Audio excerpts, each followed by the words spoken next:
Welcome everybody to Our Hill to Die On podcast. I am your host, Chase Dowling, and we're creating this podcast just to give you guys an update on what's going on the hill. What's going to be the weekly happenings. I'm going to try to do this podcast once a week. I'm going to try to bring you guys things like what's happening in all of our local organizations, all of our 501c3s, our special districts, heck, even our little leagues, and maybe even some updates on some local businesses and just local do-wellers in the town.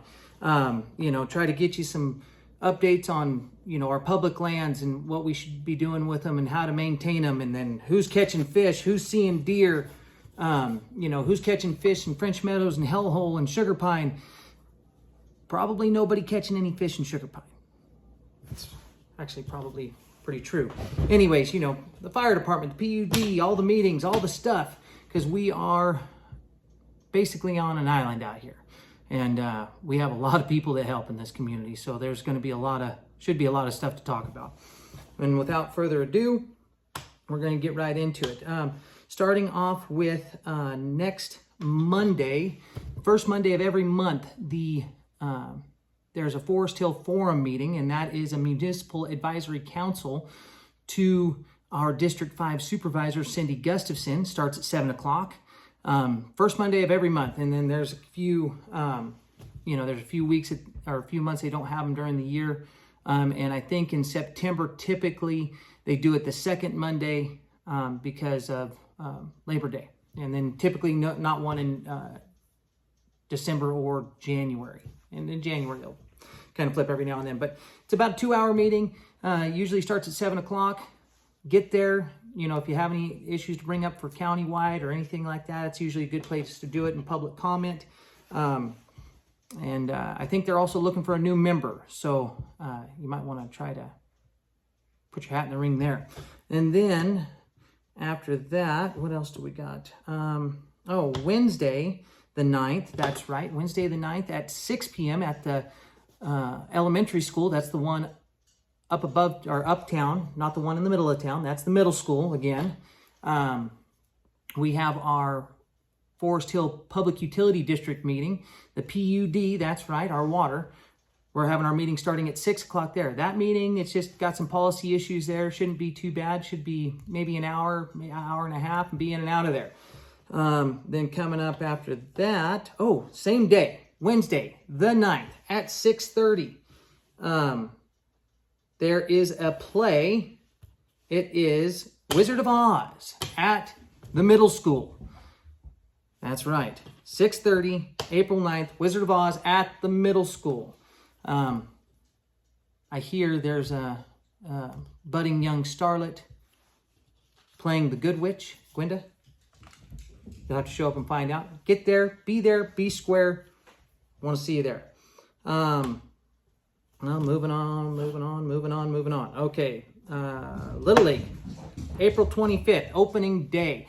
I'm going to be emceeing that event from 4:30 to 10 o'clock that night. It's a Friday. Want to see it. All the kids get out. They, bring the teams. We announce the teams. Should have some good stuff to eat there. Get out, support your Little League. Everybody's going to want to see you. If you're not there, you're not doing your part as a good citizen. That's what I'm saying.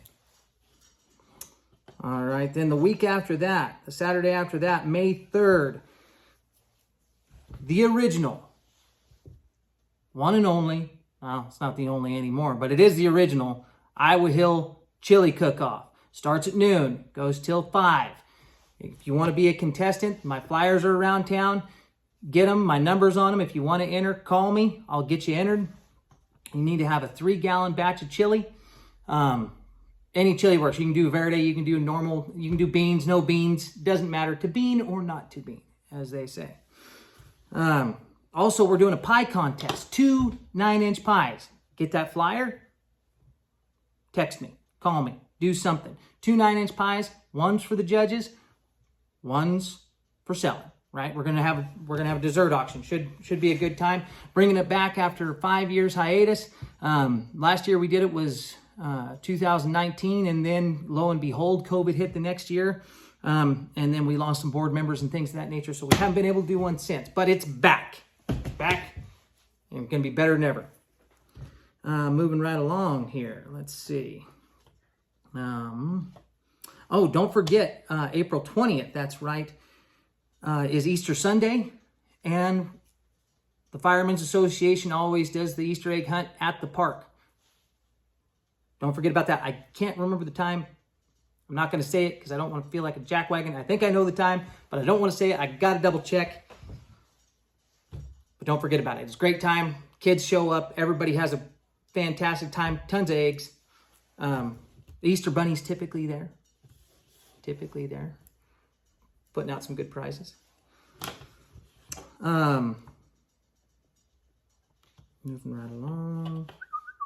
Okay, Wildfire Preparedness Day, May 15th from 5 to 8 at Brewmasters. Dory Cox has been spearheading that for the Fire Safe Council. And thank you, Kelsey and Ken Kerner, for letting us do it at Brewmasters. We really do appreciate it. Should be a good turnout. Gonna be people there to answer questions about, how do I join a Firewise community? What do I have to do to get my home hardened? What do I have to do to get vegetation cleaned up around my home? Is there grants? Is there, people that can help with this stuff? Get those questions answered. May 15th from 5 to 8 at Brewmasters in May. Come on down. Come on. All right, and then that Saturday, right after that, May 17th, we're having our Green Waste Day at the PCWA lot behind Volcano Creek across the street from Valero. You can turn in at Dollar General, go up around like you're going to the Foresthill garage. Bobby's there, go right past it. It'll be on the left. We have plenty of hands to help us there. We got typically somebody from CAL FIRE or a group from CAL FIRE, and then we've had some probation people there to help unload all the vehicles, and then we load it all into our green waste bins. So you come with a trailer, you come with a pickup, you come with a Miata. I don't care. Bring your green waste to Green Waste Day. We'll get you unloaded. We'll get you taken care of. And that goes from 9 till 3 that Saturday. 9 to 3. No earlier, no later. Still looking for volunteers, too, to help put that event on. Not necessarily unloading the brush, but we are going to need people to direct and do things of that nature. So get a hold of me. If you don't know me, well, I'm not giving my phone number out on this dang thing. Also, but you can't get a hold of me by email. It's ourhill2dion@gmail.com. If you got some stuff if you're part of an organization, if you're part of the chamber, if you're part of the Little League, if you're part of the pool, and you need to get some information out, send it to ourhill2dion@gmail.com, and then I can put it on this podcast here. We can start getting things updated. Also, email me on that. See if there's something that you want to talk to. Somebody that I should be interviewing. Somebody that I should be, somebody driving too fast. Is the dump open? Things like that. Could happen. Anyways, moving right along here. So we got our Green Waste Day. So that's all I have for now, but I want to leave it with this. A friend of mine always sends me some good jokes.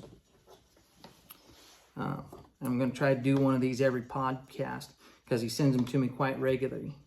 It's a good friend. His name's Robert Francis. And this one goes like this.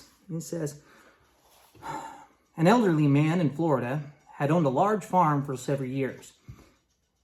He had a large pond in the back, and it was properly shaped for swimming, so he fixed it up nice with picnic tables, horseshoe courts, and some orange and lime trees. One evening, the old farmer decided to go down to the pond, and as he hadn't been there for a while, and look it over. He grabbed a 5-gallon bucket to bring back some fruit. And as he neared the pond, he heard voices shouting, laughing with glee.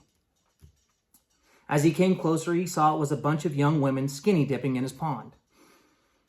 He made the women aware of his presence, and they all went to the deep end. One of the women shouted to him, "We're not coming out until you leave." Well, the old man, he frowned. "I didn't come down here to watch you ladies swim naked or or make you get out of the pond naked. He just held up his bucket and said, I'm just here to feed my alligator. Hope you guys all have a good week. We'll talk to you on the next one.